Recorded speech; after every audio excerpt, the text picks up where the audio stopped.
around or not. Okay. So you might actually say, okay, I want some storage, and I want to go to cloud. There's cloud storage. It's also about then going forward with creating a so-called bucket. Yeah. I can put physical things in a bucket and carry it around. So you do it also in cloud computing. You would go in here, say, okay, I wanna create a storage stuff, and you follow literally the navigation, the buttons, you know, clicky here, clicky there, and it's taking a lot of time, because also as you see with the connection, is that the website needs to refresh, etc., etc. So, somebody switch off the Wi-Fi? No, it's just slow. And as I just started the project, there is nothing there, so then in this case it would be that say, okay, create a new bucket, even then it's not yet available because billing is disabled, so even for that. Let me quickly fix that. Project, activate billing.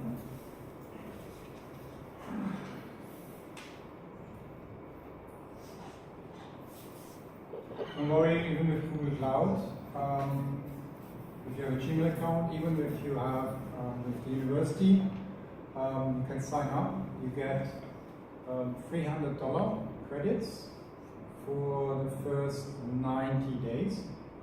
It used to be 1 year, but they reduced it to 90 days because I guess too many people signed up during COVID times.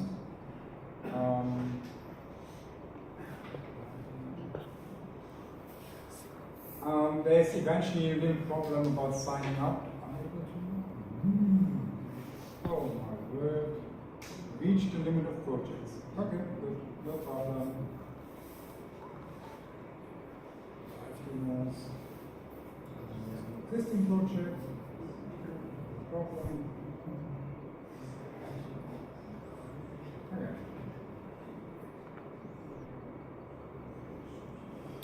Is that you can sign up. There's usually the situation about ID verification, and it can happen that they ask for a bank card or a credit card.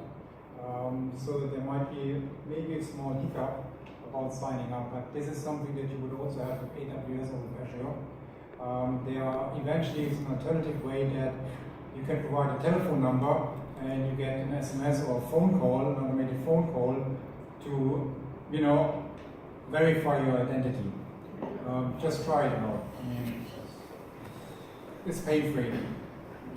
So okay, I just changed project because I need billing in order to activate a couple of things. So let's go back. You might say, okay, we need cloud storage.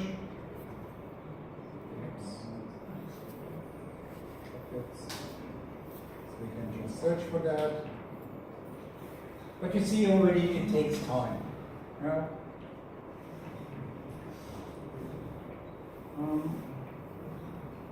The alternative to that, it also comes with the more familiar you get with the web interface.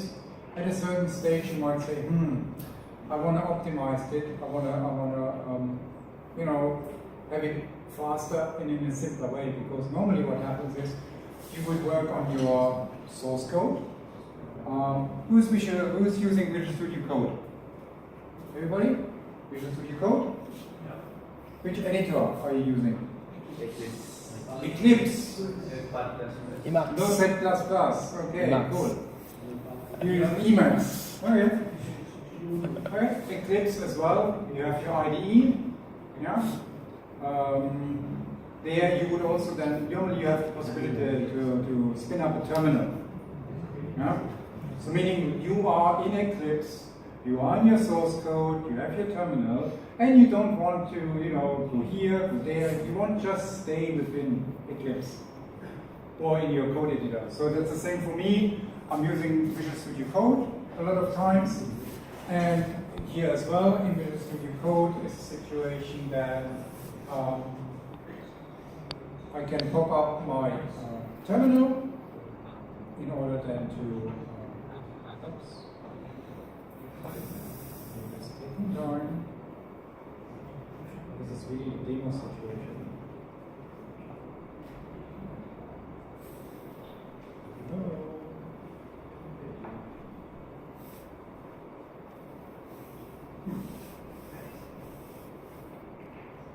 Okay.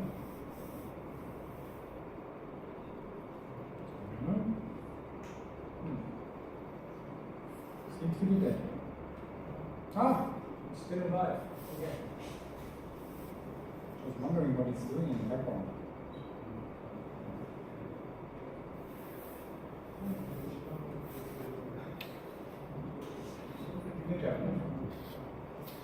But either way, we would have then somewhere a terminal area, and we stay. We have our code, we have our CLI, we just want to work. I see people squinting.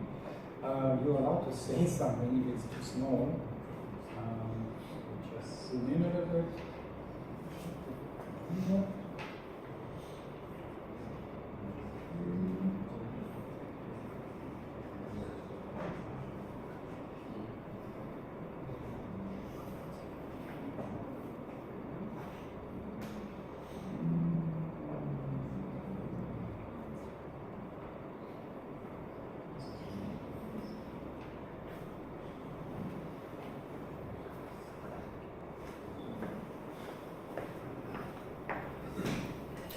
And this gives you the ability that you just stay with Video IDE on the editor. But again, there's a problem now. You have web browser on the one side, and you have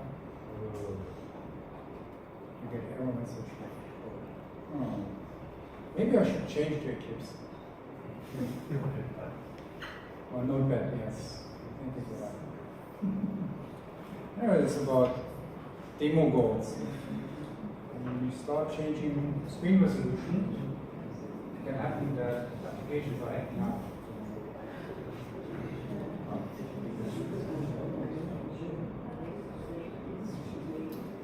Let's do trick number 2. Okay. So what I wanted to show you is that we can stay in the terminal in our editor. Just activate this in the background. If you have questions, please shoot me because it's going to take time. So I know it's painful for you to wait. So if you have questions, let's pitch the time while my machine here is starting to recover and do what I want to do.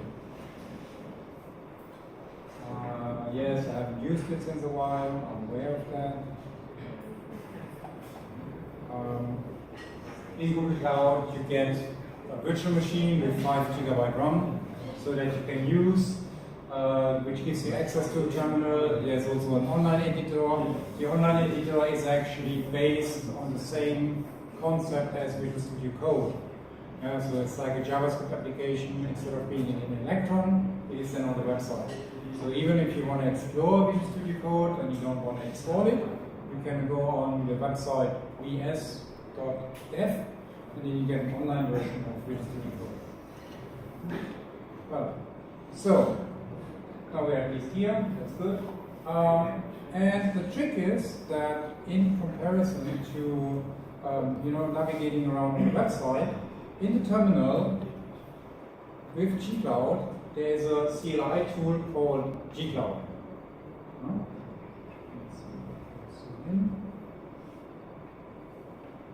Okay. And with this, you get a lot of possibilities, you might expect it.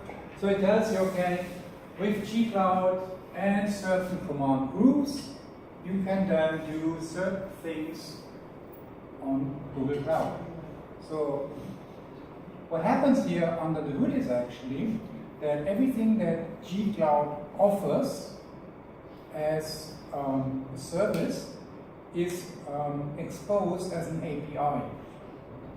So gcloud has API endpoints, and then the gcloud CLI, command line tool, as well as the website, they are just a client using that API. So meaning that even in source code, if you write it in Java, there are SDKs that you can integrate in your projects in order then to communicate or activate certain things on Google Cloud. Yeah? And this is all based on this concept that Google Cloud itself exposes their services as APIs, and then you connect whatever client that you have, whether it's a website, a CLI command line tool, your application, a mobile application, they are all going to the same API. The interesting part here is that the different clients might have differences in regards how much of functionality that the API offers is exposed at your hands. Yeah? So there is actually a situation that when you go onto the website on the console and you want to set up a service, that specific settings are not available because the UI does not give you the option. Yeah? So it can be that the UI team is behind schedule, or that for whatever reasons it's somewhere else and you need to find it.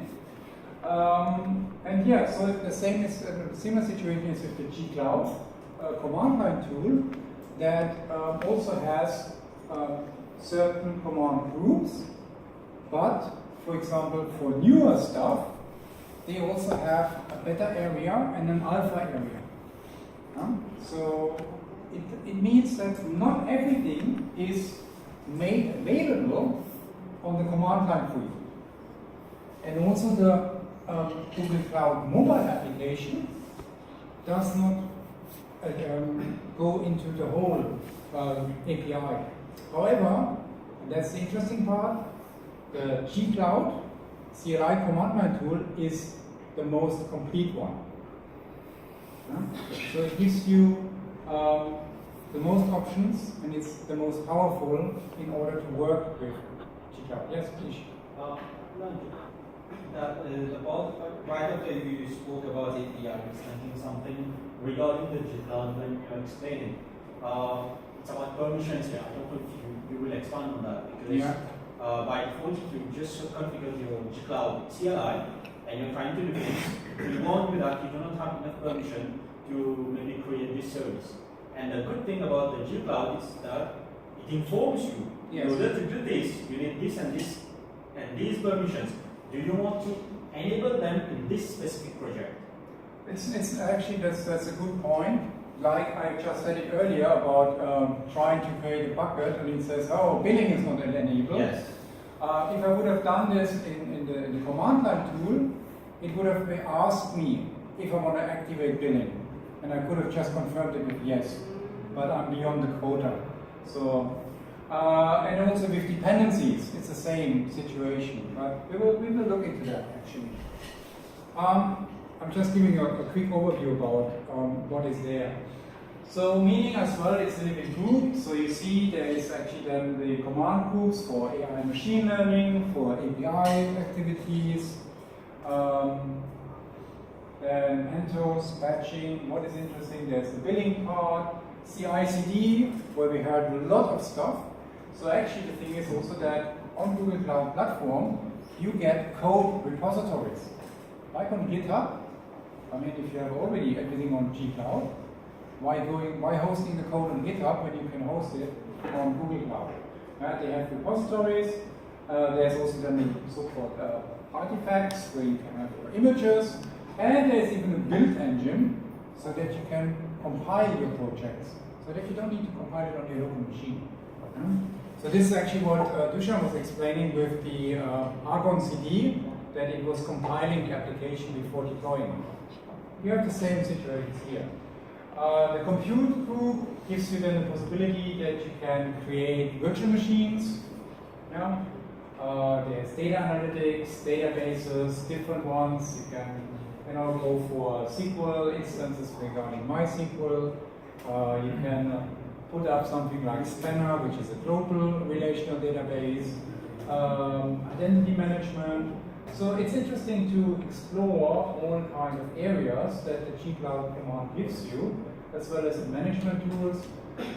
When you start with that, you can use the shell online. However, you have your machine, you don't want to browse the internet, you have everything in your terminal. So the first step that you should do is actually install this gcloud CLI command line tool on your machine.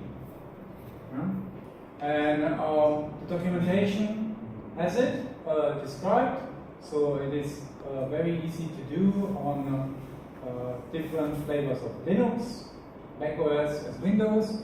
I told you I'm using Chrome OS with the Linux virtual machine, so I'm also having it installed here based on the fact that I'm using a Debian distribution.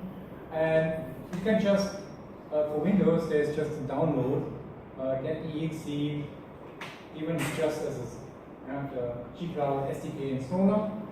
You run it, you wait, yes, next, okay, done, install. You open a command prompt or a PowerShell or your Eclipse terminal, and then you have gcloud command available. So it's super easy to do, and it gives you really the more functionality at your fingertips and not having to use the mouse and moving around. So super easy. On Debian, similar situation. You need to add the repository where the SDK is to be found. This is here, or packages. You add this to your Linux repositories, run an update, and then you install it. Plus the key, so the safety key, but in the end, this is the magic line. Update your stuff and install Google Cloud CLI. I mean, I just did it earlier, it took me like 2 minutes. You can just get here, copy, paste in the terminal, and you run it. Done. Okay. One more thing, Joe. Yes. Don't forget to tell them they should have Python and pip on their machine. For what? We need to have pip or Python on their machine. On Debian it does it automatically. On Windows they ask you to install it. You can go on the Windows part, you'll see. Okay, but yeah, I mean for Linux and Mac Well, OS, it will resolve the dependencies automatically. But on Windows you need to have Python. On Windows, let's see, dependencies. Normally the installer, the SDK installer, should take care of that automatically. Go down. Oh yeah, requires Python. But again, the installer installs all necessary dependencies, including Python. So you're good to go. It's really download it, run it, next, done. But yeah, thanks for the. If you want to add more packages to your Google CLI, Yes. you have to use pip. When you download some packages. No, actually, you Plugin. just need the gcloud components add, and then you. I'm going to show that. Next thing is that you would say, okay, the gcloud init, and you set it up on your machine. I'm just. Let's see if I have a terminal here. I think it really has a problem about the resolution.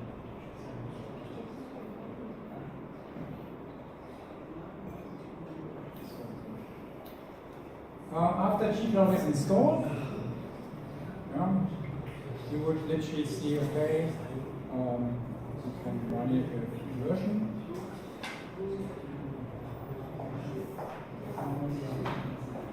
It's really my machine.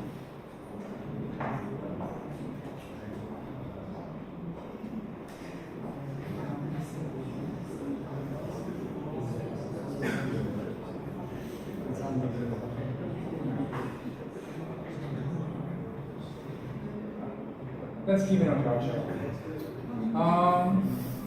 So what I'm going to show is that normally when you do it on your local machine, after you have the gcloud installed, you need to connect your machine to the Google Cloud. For that, you would actually then use gcloud with the authentication group, and then you would do a login. what happens here now is that when you run this code, it generates a request URL. It will pop up your standard browser. You need to choose your Google account, you confirm it, and then it stores an access token in your for your G-Cloud command line tool, and then afterwards you get the connection that okay, my G-Cloud client is connected to my G-Cloud infrastructure remotely, and then you get the possibility that you can access your project list, your resource groups, your billing, etc., etc. So when you use the console Cloud Shell, this is already done because you already logged in. Yeah? So you don't need to do that. It's already done. It's only when you do it on your local machine. So to see that everything is fine, we can just say okay, projects list, and then we should see something like yeah, we need to authorize. This is automatically happening. There we go. So you get all the kind of lists that are available in your subscription. Of course, when you just start, the list will be shorter. Let's have a look.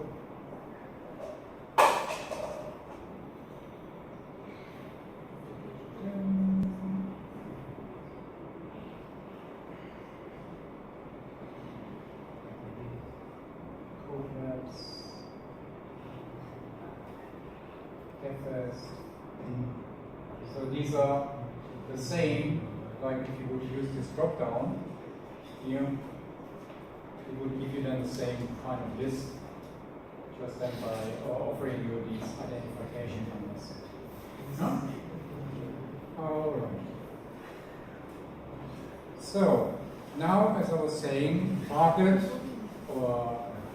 for this short demo is that we are going to deploy an existing web application on the G-Cloud, and like in the cooking shows, I already prepared something, and you will actually find what I'm doing. You're going to find it on GitHub. So there's a repository, Cloud Skills Boost, where actually I'm documenting code labs as markdown files, and what I did here is that I simply said, okay, how to deploy a website on Google Cloud using Cloud Run. And in my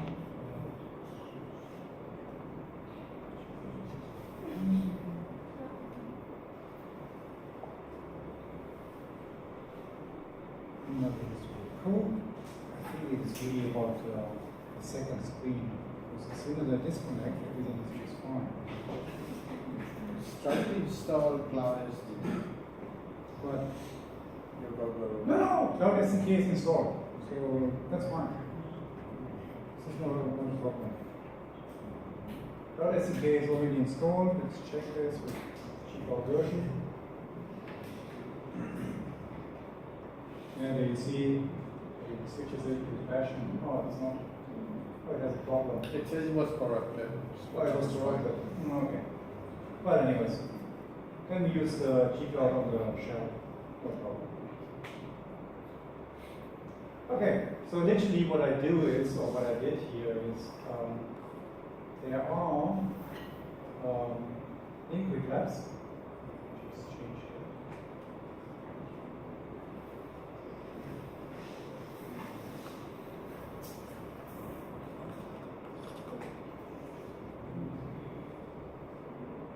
Preview.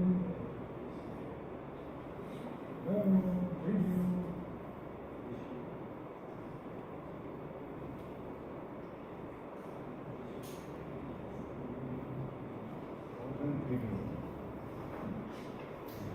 Okay, maybe it's going to pop up.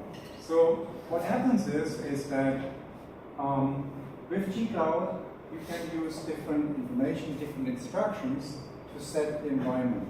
So what I'm going to do here now in line 7 is that it's about using the command group config, and I set the region, yeah, that we say, okay, it's going to be in US Central because, as explained, also analog with AWS, there are certain regions and zones where you have free tiers. US Central has the largest capacity on Google Cloud. I could have gone for something that is nearer, would have been Asia or Europe. South Africa is coming. Nobody knows when, perhaps next year. So therefore I said, okay, in my project I defined that I want to deploy my resources into the region US Central, which is actually somewhere in Iowa. And then what I do is that because I want to take an existing website or project from GitHub and clone the repository, and I want to use certain services like generating an image, generating a Docker image, yeah? But I don't have Docker on my machine, so therefore I'm using a service called Cloud Build. So meaning I just say, here's the source code, dear Google Cloud, generate the image as a Docker image, and then store it into the artifact registry. This is the new product compared to the old container registry. So because the container registry was only for images, and the new artifact registry is for more than just images. And then in the end, when I have my image and I deployed it into the registry, I want to run it. So this is why I need to enable the free services, yeah, artifact registry, Cloud Build, and run as service in my project for my billing in order then to activate it. Okay. So let's quickly do that. So in the end, what I'm doing, based on the fact that this is a markdown documentation file, I can simply say, okay, I copy and paste those commands. However, this could have also been a script, a batch file. Yeah? On Windows, you would use CMD or BAT as a file extension, as a batch file.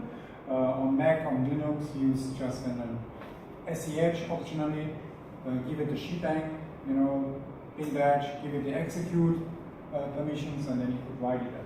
Oh yeah, now I get my preview. Fantastic. I mean, just lovely.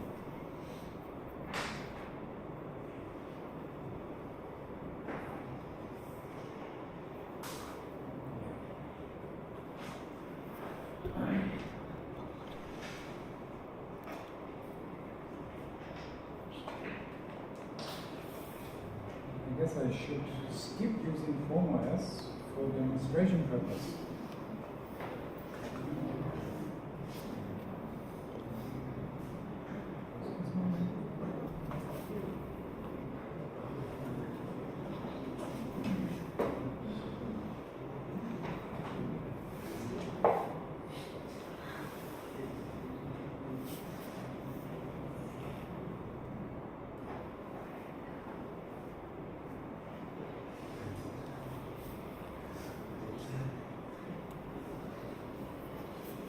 But I want to show you, before you start with the commands, I want to show you the image. So meaning that we are at the moment a developer, so we have our source code, we have our web application, and what it does is actually that what we're going to do from our command line tool is that we say, hey, take the code and we hand it over to Cloud Build. Cloud Build that takes care about taking the source code, it generates the Docker image, it stores it on the artifacts registry, and then deploys it to Cloud Run. Cloud Run is a serverless service, but it's based on containers. So what happens then next is that when and with Cloud Run we can expose an address on the internet. So when the user then, we want to test it, you get the URL, you go into your web browser, you start your web application, and then it actually executes Cloud Run, which then fires up the container, and it will then take care to execute your website as it is in the container to show the content in the browser. So this is the general overview workflow about what we're going to do now. So, okay, let me add this.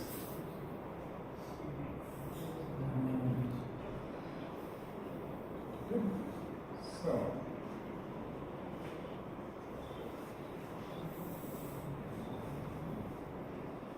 I'm lazy, copy and paste, copy, and I'm going to paste it over in my PowerShell here. Okay.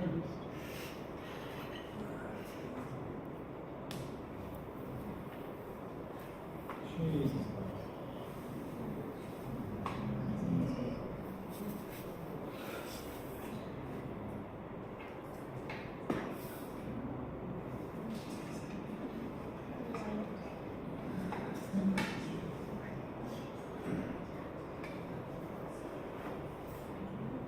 Oh, we set the project.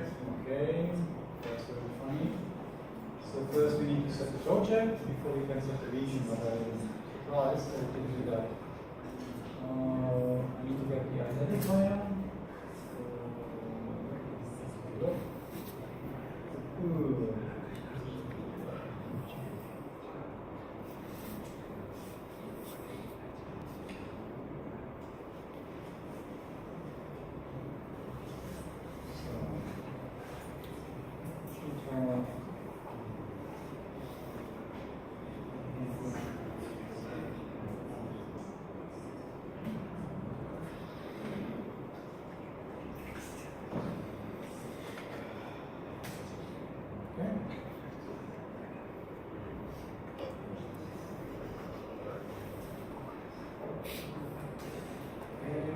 Region.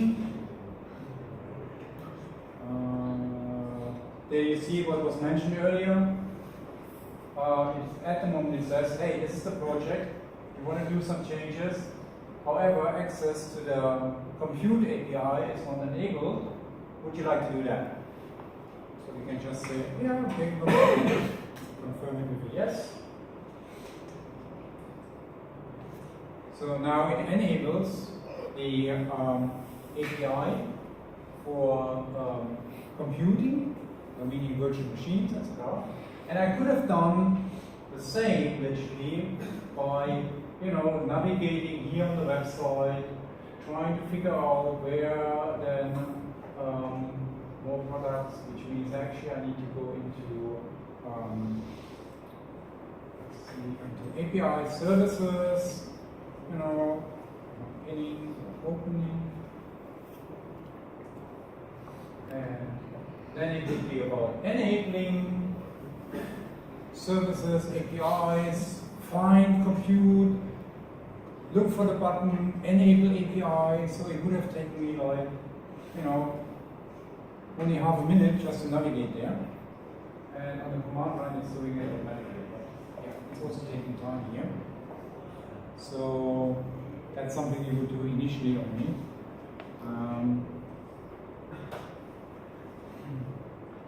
Okay, finished successfully.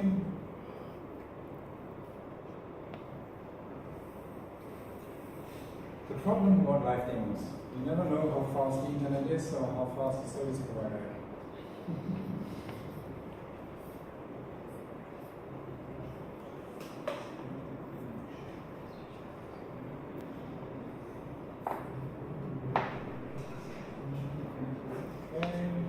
Alright, there we go.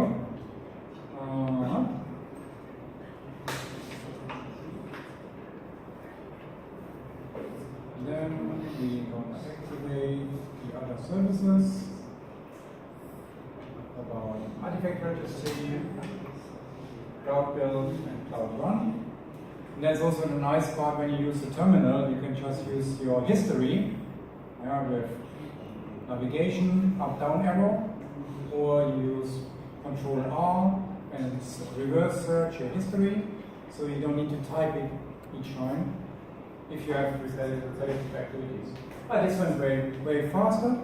So now our artifacts registry, Cloud Build, and Cloud Run are activated. So therefore we are good. If you want to see, I'll just move it higher. Yeah. So everything finished successfully. Now those services are enabled. Next, we take the repository.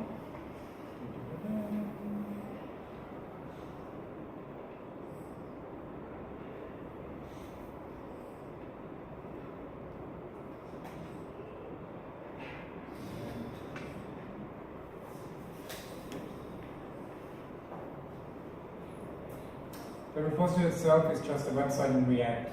So again, like a cook, it's like I have something prepared to present it to you. Because I'm not a front-end developer, so therefore I'm not really into web design and websites. So now it is taking care of React, Node.js, all the dependencies are handled. Of course, some stuff is out of date. On your local machine, I guess you're going to have everything up to date, latest versions, so nothing to worry about. App dependencies, so this is just a regular React application. Anyone doing React? React websites? Okay. So you're doing, what are you mainly developing? Java. Java mobile. Yeah. Huh? I think it's dead. HTML you're talking about. HTML is no longer being used. But you can sit one doing development.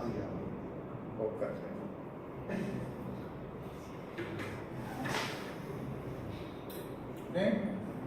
And based on the fact that I run the setup, it's now building the front end.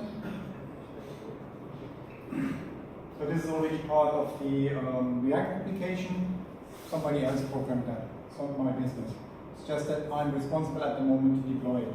You know, it's like on my let's say project team, two developers, and I'm the one responsible to put it on the cloud. So, alright, now we're good. Setup complete.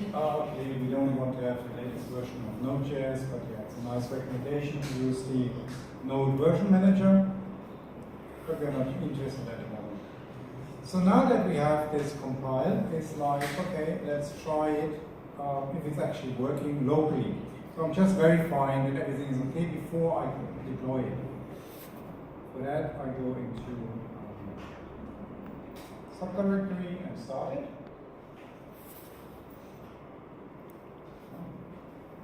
Now we see monoliths listening on port 8080, and there's the preview, web preview, and we would simply say, okay, check out what is running on port 8080, let's see what's happening.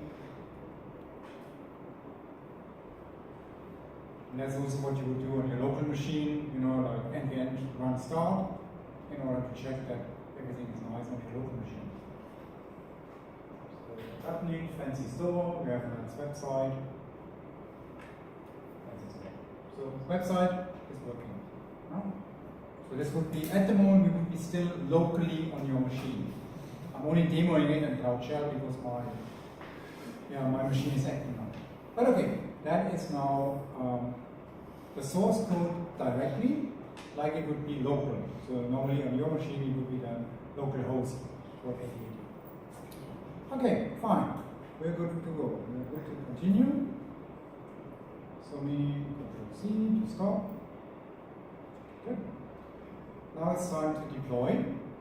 And as I mentioned, we're going to take the existing source code and we're going to create a Docker image that we want to push into the artifacts registry. In order to be able to do that, we need first create a repository on the artifacts registry. So we can do this simply with code. We say it's a Docker format.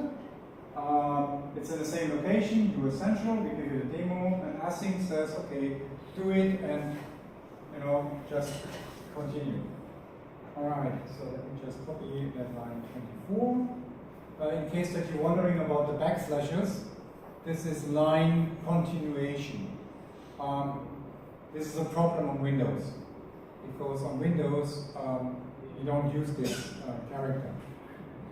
So if you want to access this code and use it on Windows, change it into one line.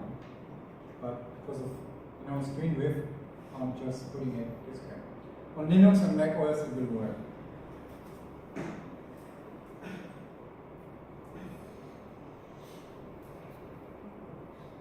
Okay.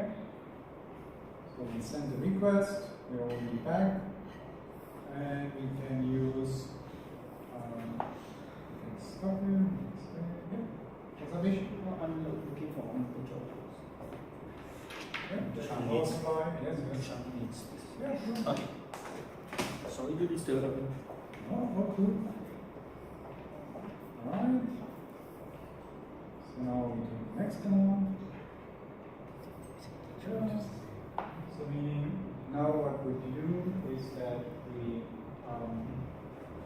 authenticate against Docker, and then we check we are using here variable.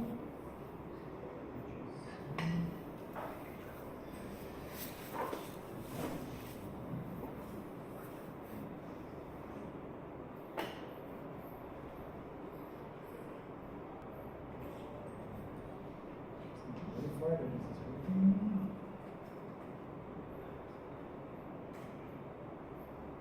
Okay. So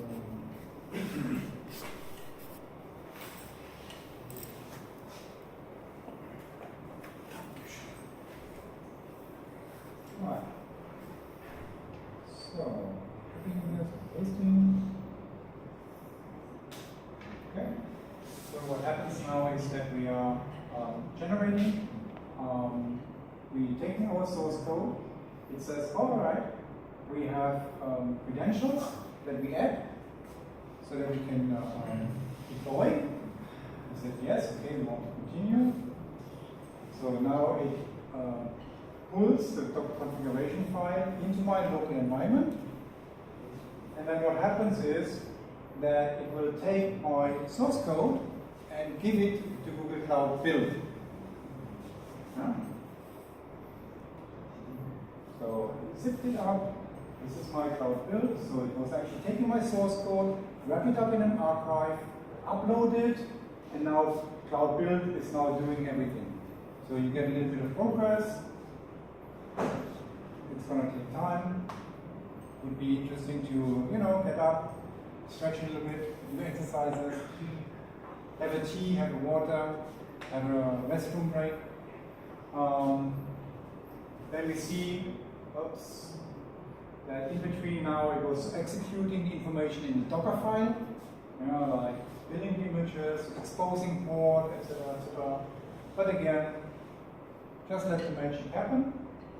I was using actually a variable, an environment variable. You see this here, Google Cloud Project.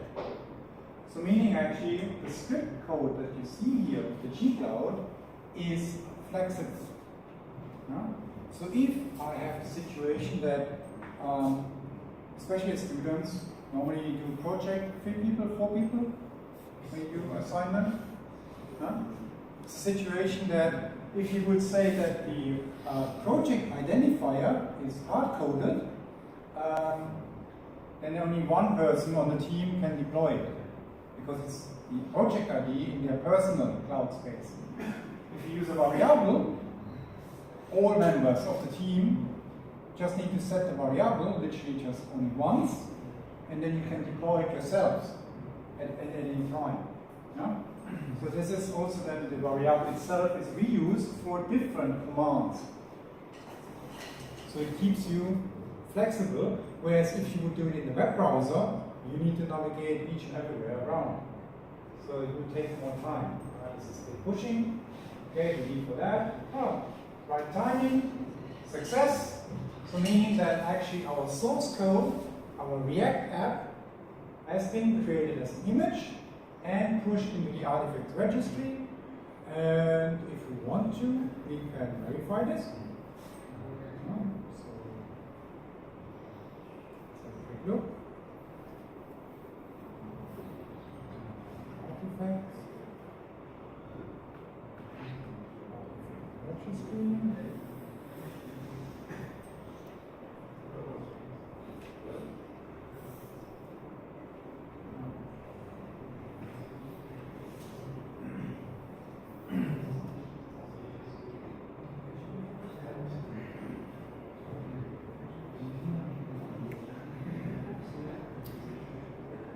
Here, the web connection.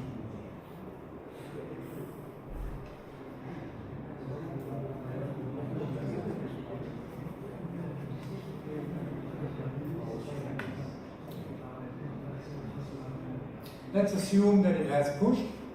So next what we do is actually we pick up now our image that we pushed, and we're going to deploy it to Google Cloud. So meaning we are taking our next two commands, we take run deploy, we give it a name,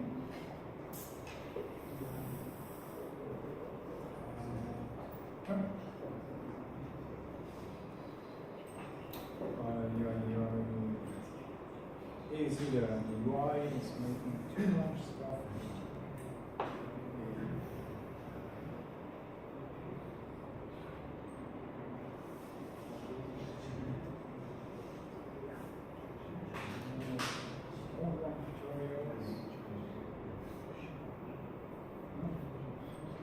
So we want to do deployment.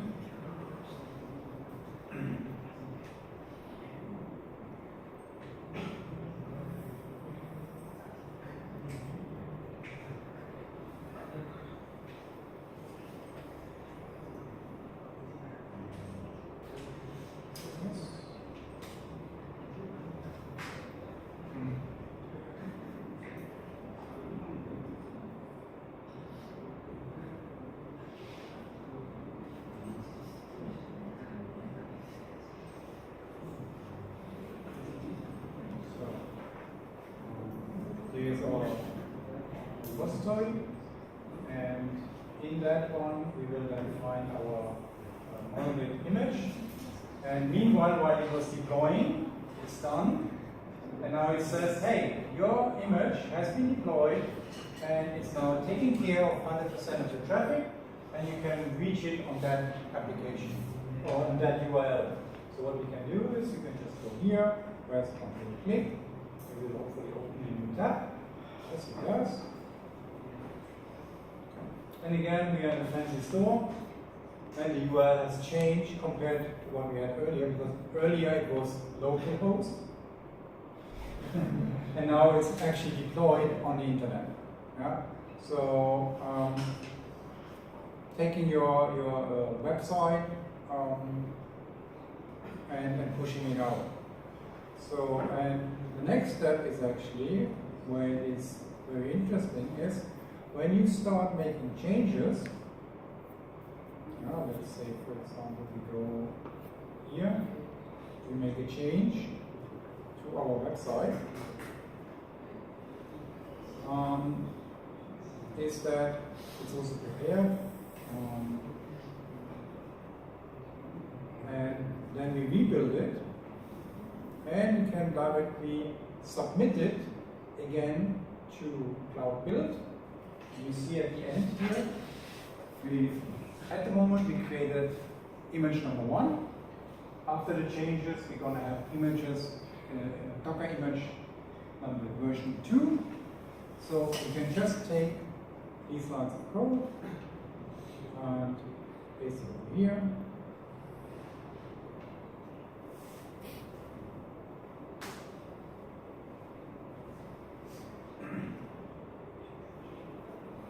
We will then compile the application, distribute it, hand it over to Cloud Build, create a new image, and what I want to show you here is that we have here the monolith Docker image that has been created in our repository, in our artifacts repository. Now here's the handover for building it. It's going to take me a moment. So there we see, currently there is still version 1, because this is still building. When we get the success message, and we do a refresh, then we will see that there is an tag 2.00. Status success. See, refresh.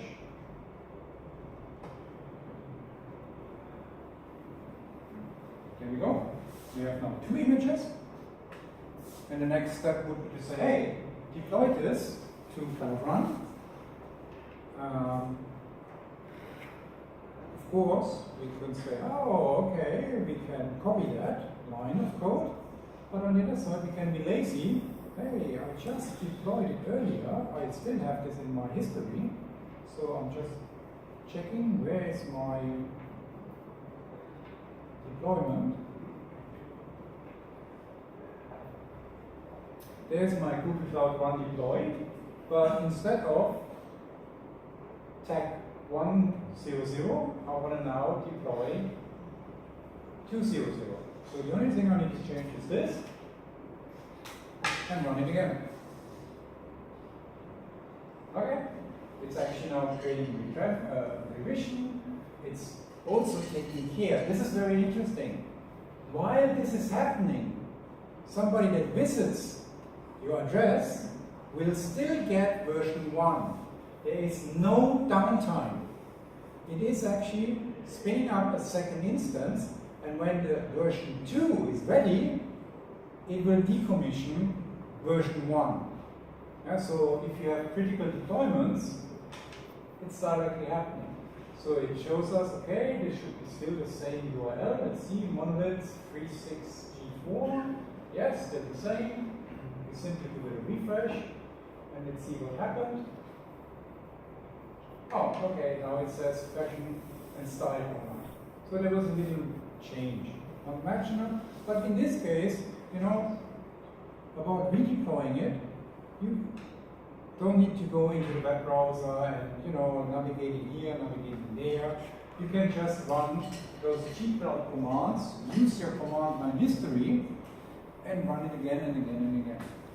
Using variables, you can easily share this among your team members, with your assignment, or at the company within your team.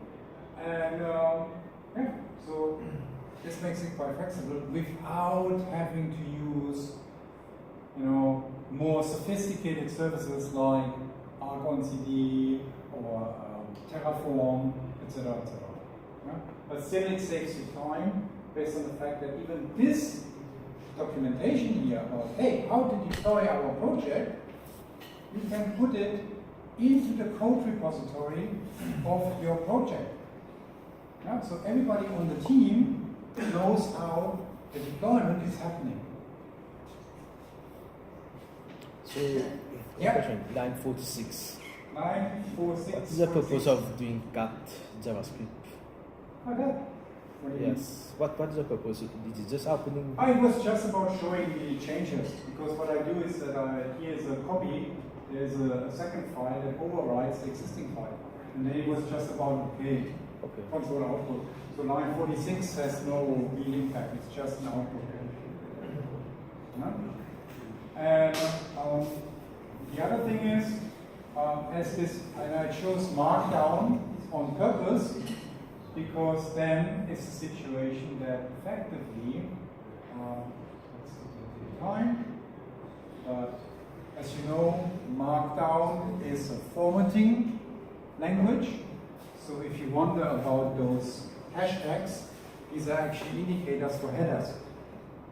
And when this is now showing up, takes a moment, is that literally you can document your code, your deployments automatically. Yeah? So meaning that if we go up and down, we can also integrate the images. Yeah? So it's not only that you get your instructions about how to deploy, but you also have it documented. No? And funny thing is, when you're in Linux, there's another command line tool that is called Pandoc, and it actually is a converter that you can take Markdown into PDF, and then you can just hand it over to your lecturer and say, hey, here's my project assignment. Okay. Any questions regarding G-Cloud command line tool? I mean, this is like, let's say, easy version to make it, to repeat steps. Yeah? You have small changes, you want to deploy it, you don't want to use the whole shebang with Terraform, with CI/CD, with pipelines, etc., etc. Effectively, this is a situation you set it up once about your project, your region, your services, your APIs that you need. You have your code repository, and then from that point on, so literally everything till line, till line 29. That's one-off. Yeah, that's a one-off. For your iteration circles of developments, you would literally do only that. Change your code at the end.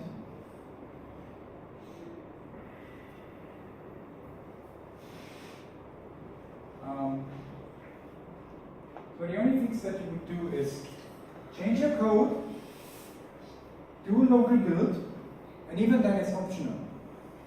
Now it's only for you if there's a building compile error while you're creating your local app.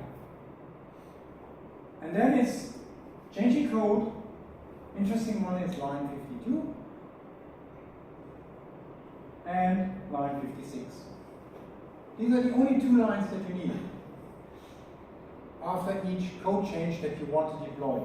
And the only thing that you need to take care of is that you change the tag. And funny of all is, you might even put the tag into a variable, and then you say, okay, instead of having it hard-coded that you need to change it manually, but again, it's very easy because you just need to tap arrow up for your history. And these are the two commands that you need, line 52, line 56. Take the code, give it to Cloud Build to generate the image. The image has to have a unique tag. That's why you need to change it each time. And as soon as the image is there, deploy it to Cloud Run with the new image tag, and you're done. All the other rest was pre-work, one-off. And with this, you can have a really fast development cycle, if you like to, with having it deployed on Google Cloud. And quite frankly, for all the other cloud infrastructures, like AWS, for Microsoft Azure, you also get the counterpart. Yeah, I think there is an AWS CLI client, there is an Azure, AZ, so there's an AZ Azure CLI client. It has a little bit of different syntax, but in the end, you can do exactly the same, so you're not bound to Google Cloud. And again, as a markdown, you can document it easily, and then you're good to go, because in the end, you just need like build, deploy, and you're done. Sounds good? Sounds too easy? Yes? It's like more direct than Yes. Again, this is like, normally when you start cloud computing and you want to, in general, you start on your local machine. Yeah? This was now a React project that I just took from somebody else's repository. I just cloned the repository. It's not even my code. But it can be an Angular app, it can be a Vue.js app, anything. Even plain HTML with a little bit CSS and JavaScript, like you learn it. Yeah? But you want to show it to others, not only on your machine, you can use cloud infrastructure. So with this is then the situation that you make changes on your app